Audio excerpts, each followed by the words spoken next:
those roles in action films, if you go as far back as the silent era and go to the we now call them kung fu movies, those roles were traditionally played by women, which is very surprising because we don't associate that.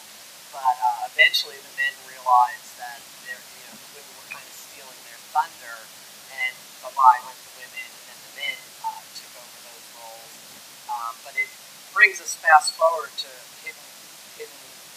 Crouching Tiger, Hidden Dragon, where once again the women are in the roles of battle.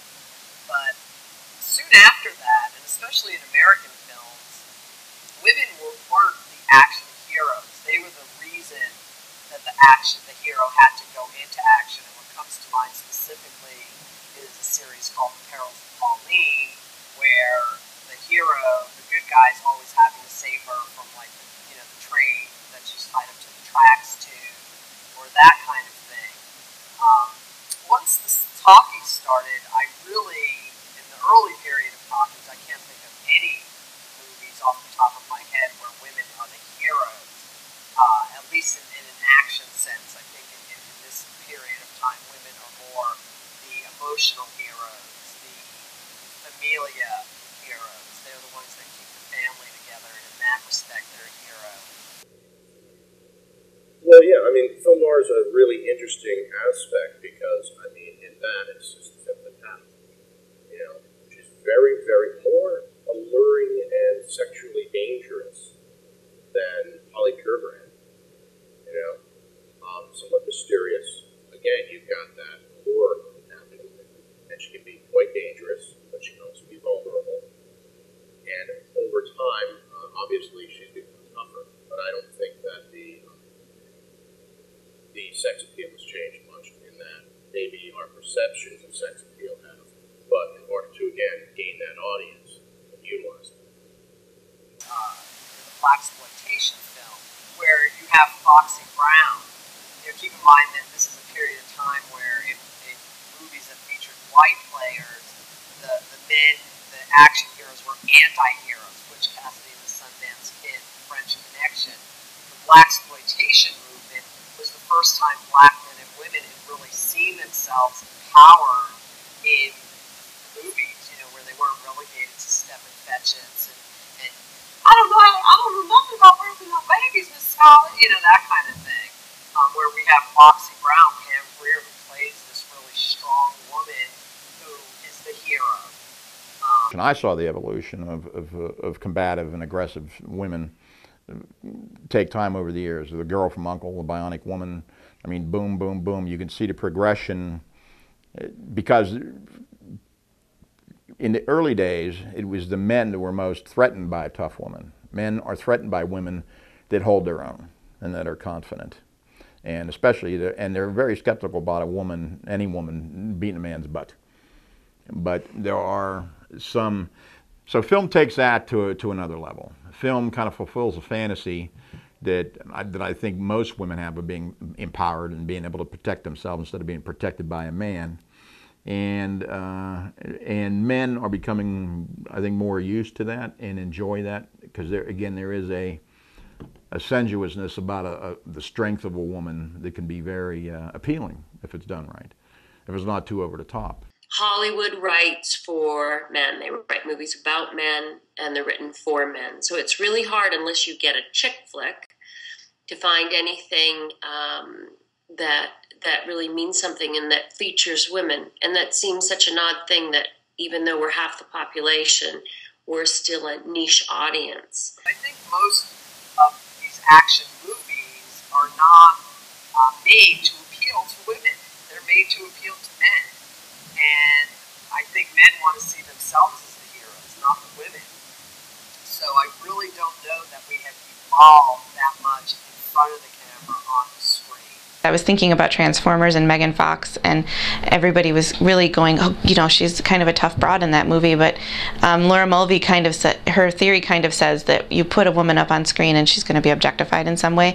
And if you look at the way Megan Fox is dressed, that she almost always has some sort of tight top on with things up where they should be, that completely defeats the purpose. Action films are I think they walk a fine line, because I think they really want to show tough women, but I also think there's that unconscious, or probably actually conscious knowledge that she needs to be tough and hot at the same time.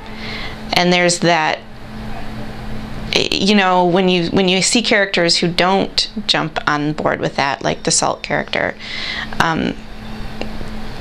it's kind of an anomaly. You have a single female in the movie who is the action figure, and Tomb Raider is a great example of this. So we have beautiful Angelina Jolie, padded way out to here, so she has these sort of grotesque, enormous breasts in the film. So we've had to sort of caricaturize even a beautiful woman like that, even more sexual, you know, sort of make her more comic booky. And she does not pass the female friendly test for a film. There is not another woman in the film. She does not have a name, and Angelina does not have a conversation with her. So the idea that men take a sort of sexual image of a superwoman and put her out there doing things that aren't the things that women do, right? We don't actually go out there and kick ass all the time. It's not the way we get things done. We're smart, we do other things, but that's not us. So they've just made a sort of, they've taken a guy and given him boobs and a vagina and then put it up there as, see, we've got a woman in the film. But it's just a reflection of themselves that they've made into a woman, right? So it doesn't really count as being part of that liberation of women in films, of really showing what women really do, how they really behave, the things about us that are different than men that make us spectacular.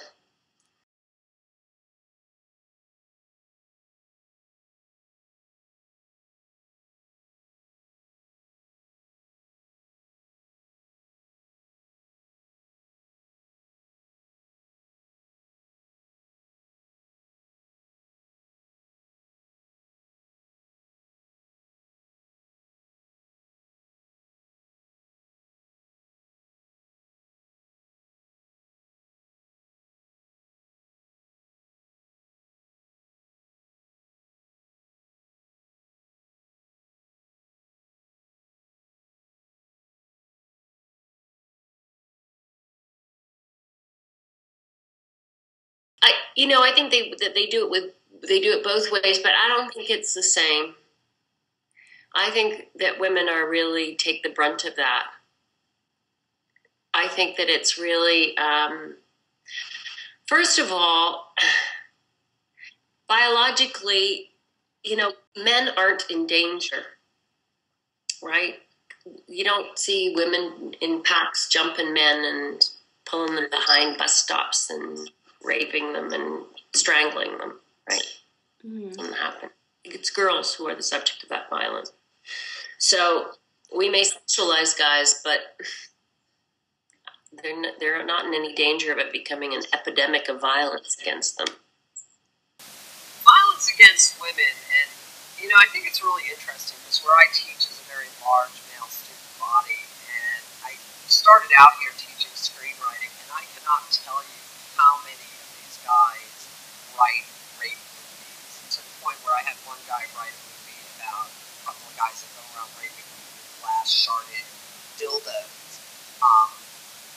I was scared to meet with the kid. I'm like, this guy obviously has serious issues with women. God only knows what it stems from. And I think it's perhaps maybe a sign of weakness on the part of the men that they don't want women to be strong, that men need to feel that protector over the nurturer kind of thing. And believe me, I'd probably make $1 zillion if I could figure out why men find it so attractive or whatever to, rape things and violence against women, except that then they get to be the heroes, and then we're back to the whole perils of Pauline scenario, where there's someone that needs to be saved, and here comes the man to save the day.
I do think that showing emotion on film and women showing emotion on film is a really important thing, and I think it needs to be done in the context of really what we show emotion about, right? So that women are better at expressing loss or love or, compassion. Those are our strengths. That's one of the things that I'm sure scares men, but it is a definite strength. The real, I think, trick for women to focus on is be tough, but have that feminine, sensitive side about you as well. So people want to protect that, but you can do that yourself. And I think that makes the character much more fascinating. When the person you care about is at risk, but it turns out that they have this inner resource that they draw from to become dynamic, that's incredibly cool. Film definitely reflects what we're thinking, feeling, doing, saying. It's a reflection of us. So definitely, the culture has changed enough and created this kind of sexualized view of the world, and that's what we're reflecting back to us in our movies. I think movies try and take the pulse of whatever's happening in our culture and put it up into a screen, and I think if people continue to go to them, then they're going to keep reproducing it because it's making them money. So there needs to be a switch in our culture where, and I guess maybe one brave person needs to make that movie that shows these changes, and then maybe everyone will hop on board because they'll see that people will go to it.